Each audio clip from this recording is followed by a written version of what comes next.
पुरुषसूक्तम्। हरिः ॐ सहस्रशीर्षः पुरुषः सहस्राक्षः सहस्रपात् स भूमिं सर्वतस्पृतवात्यतिष्ठद्दशाङ्गुलम्। पुरुष एवेदं सर्वं यद्भूतं यच्च भाव्यम् उतामृतत्वशेषानो यदन्नेनातिरोहति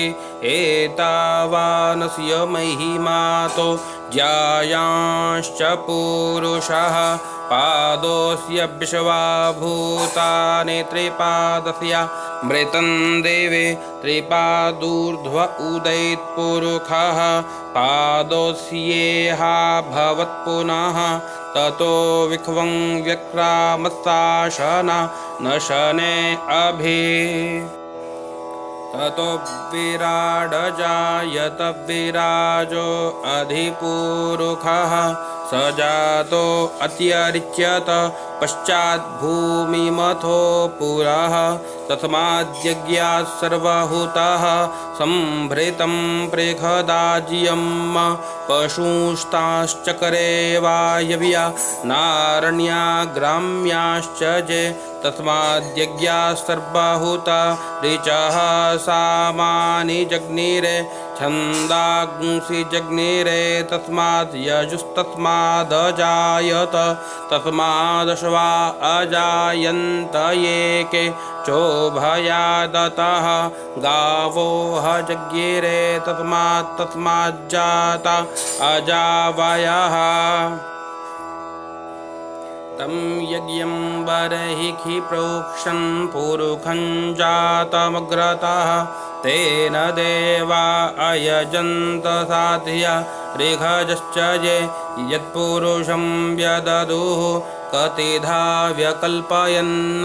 मुखं किमस्यासीत् किं बाहु किमुरुपादा उच्येते ब्राह्मणोऽस्य मुखमासीत् बाहुराजन्यः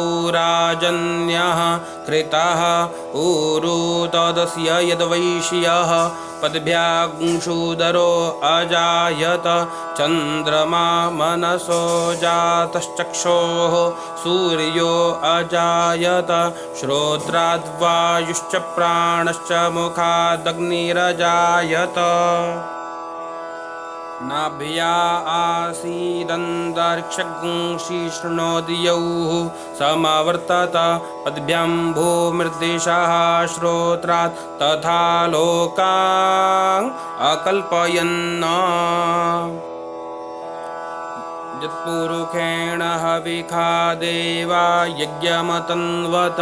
वसन्तोऽस्यासीदाज्यं ग्रीक्म इद्मः शरद्धविः सप्तास्यासन् परिध्यस्त्रिः सप्त समिधः कृताः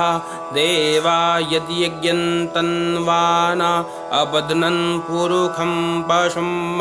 यज्ञेन जज्ञमयजन्त देवास्तानि धर्माणि प्रथमानि आसन् ते हनाकं महिमानः सचन्त यत्र पूर्वे साध्याः सन्ति देवाः।